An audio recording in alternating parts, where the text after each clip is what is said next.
With all the censorship, does free speech even exist in America anymore? Rules for thee, but not for me. And you'll never guess what President Trump just declassified.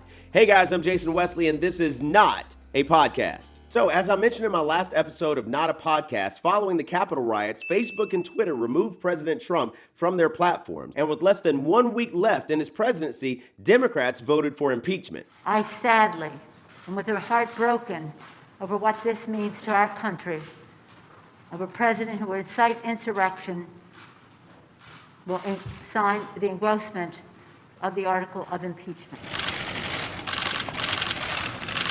They're saying he incited an insurrection, and some are saying he incited deadly violence, even though he told the group that they were going to march over to the Capitol peacefully. I know that everyone here will soon be marching over to the Capitol building to peacefully and patriotically make your voices heard. Alex Jones was on the ground at the time, and during his podcast this week claimed that he was coordinating with the White House and the Secret Service to lead the people from the rally over to the Capitol. But that didn't stop media headlines. Alex Jones claims that it was he who led the mob to storm the Capitol building at the direction of the Trump White House. Of course, they were just sensationalizing and copying Media Matters headline, which read, "White House directed me to lead the crowd to the U.S. Capitol." You remember Media Matters, right? Left-leaning publication founded by David Brock in coordination with John Podesta and Hillary Clinton just before Hillary Clinton ran for Senate? Well, here's Alex in his own words. And the White House told me 3 days before, we're going to have you lead the march. The Secret Service, before Trump finished, just 30 minutes before, so we'll lead you to a point, take you out of the front row, and lead you to the place where they want you to start the march, and Trump will tell people, go, and I'm going to meet you at the Capitol. But we'll get back to the media malfeasance. I thought violent riots and protests work and led to social reforms, according to the left. Just in 2015, Vox had this piece. Riots are destructive, dangerous, and scary, but can lead to serious social reforms. To prevent more violent uprisings and protests, we need to take their causes seriously. GQ published this piece in 2020, Why Violent Protests Work, a conversation with author and University of Pennsylvania professor Daniel Q. Gillian about the history of protests in America and how they've inspired actual policy change. Now, if you watch Not a Podcast episode 8, you already saw how the media downplayed all the rioting and violence across America, claiming that it was mostly peaceful. I want to be clear in how I characterize this. This is mostly a protest. It is not, generally speaking, unruly. That ain't a riot, what we're seeing right now in Minneapolis. Now, I'm not advocating for rioting or violence, but it's clear that there's a double standard when it comes to right and wrong in accordance with the law. So, after the rioting at the Capitol, platforms like Facebook, Twitter, YouTube, Snapchat, Twitch, TikTok, Pinterest, Shopify, they all banned or suspended President Trump. Twitter posted, after close review of recent tweets from the @RealDonaldTrump account and the context around them, we have permanently suspended the account due to the risk of further incitement of violence. The next day, Twitter lost $5 billion in market value. But the censorship doesn't stop with President Trump. James O'Keefe with Project Veritas uncovered via a whistleblower at Twitter a video of Jack Dorsey speaking about more censorship. We are focused on one account right now, but this is going to be much bigger than just one account, and it's going to go on for much longer than just this day, this week, the next few weeks. It's going to go on beyond the inauguration. We have to expect that. We have to be ready for that. So the focus is certainly on this account and how it ties to real-world violence, but also we need to think much longer term around how these dynamics play out over time. I don't believe this is going away anytime soon. And the moves that we're making today around QAnon, for instance, is one such example of a much broader approach that we should be looking at and going deeper on. I always think about this when I see Jack Dorsey for some reason. Well done! Even head of Facebook on Instagram, Adam Mosseri, finally admitted that they weren't neutral. We're not neutral.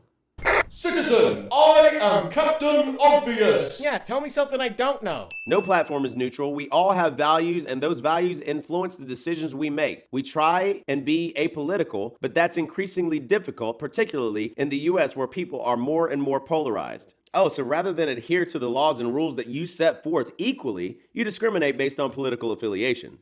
Seems legit. So after the Capitol riots, Parler even went dark. The social media app, popular among conservatives, will go dark Sunday at midnight as Amazon shuts off access to its web hosting services, and the app has been reportedly unable to find a new home. Parler was also removed from the App Store and the Google Play Store. Yeah, that's the same Apple that wouldn't unlock a suspected terrorist iPhone for the FBI. And on January 11th, GoDaddy kicked AR15.com, one of the biggest gun forums in the entire world, offline. ARFCOM is down. We've been booted from GoDaddy and are looking for an alternative solution. The song The Patriot by Veterans, Topher, and the Marine Rapper was removed from all streaming services and music stores as it was moving up the Billboard. My mama told me, yeah, she warned me that this day would come. I'm like my father, go to combat with the blazing gun. A support rep from DistroKid responded, "We have been notified by stores and streaming services that they have received a takedown for the following content. The Patriot. Please understand that DistroKid is not involved in the takedown." The censorship is so bad that even the ACLU Senior Legislative Counsel Kate Ruane said in a statement, "We understand the desire to permanently suspend him now,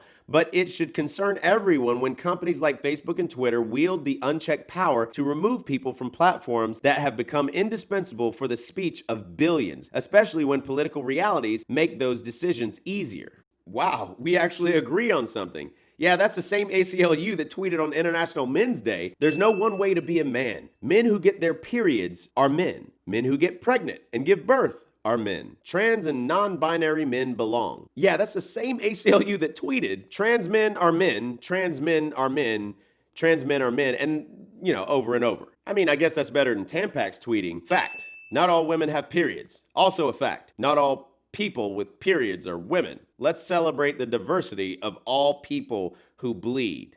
Now, let's talk about the Capitol rioters. Who were they? So far, about 90 people have been arrested, according to the AP. You know, the same outlet that called the election really early on. So one of the Capitol rioters was a 33-year-old known as the QAnon shaman, Jake Angeli. Apparently, he hadn't eaten in jail for a couple of days, and his mom, whom he lives with, said that if her son doesn't eat organic food, he will get physically sick. So now he's being fed an organic diet while in custody. Must be nice. And speaking of QAnon, here's what Alex Jones recently had to say about QAnon. Q tells us stuff in all of its lies, is what I'm saying. You keep interrupting me. Because you're lying! Because you're full of shit!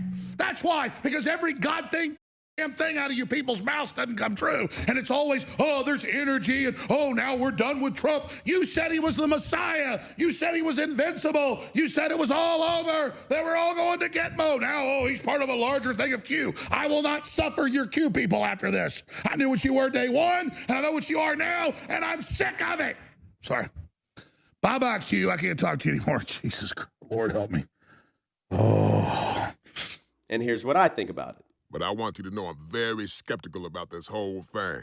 Another guy in custody is Cleveland Grover Meredith. Now here's where the story starts to get a little weird with the AP. Also facing federal charges is Cleveland Grover Meredith Jr., headed to D.C. with a ton of 5.56 armor-piercing ammo, he texted friends and relatives on January 6th, adding a purple devil emoji, according to court filings. The following day, he texted to the group, thinking about heading over to Pelosi C's speech and putting a bullet in her noggin on live TV. He once again added a purple devil emoji and wrote he might hit her with his truck instead. "I'm gonna run that C Pelosi over while she chews on her gums. Dead bee walking. I predict that within 12 days, many in our country will die." Meredith, who is white, then texted a photo of himself in blackface. "I'm gonna walk around DC effing with people by yelling Allahu Akbar randomly." Now there's just a couple things that jumped out at me other than the weird threatening text when I was reading this AP story, and it was that he texted a photo of himself in blackface. Now, why would you put on blackface if you were going to be yelling Allahu Akbar? Seems to me like if you're in blackface and wanted to mess with people, you'd be yelling something like, "Nigga, nigga, nigga, nigga, nigga, nigga, nigga, why you eat so much chicken?"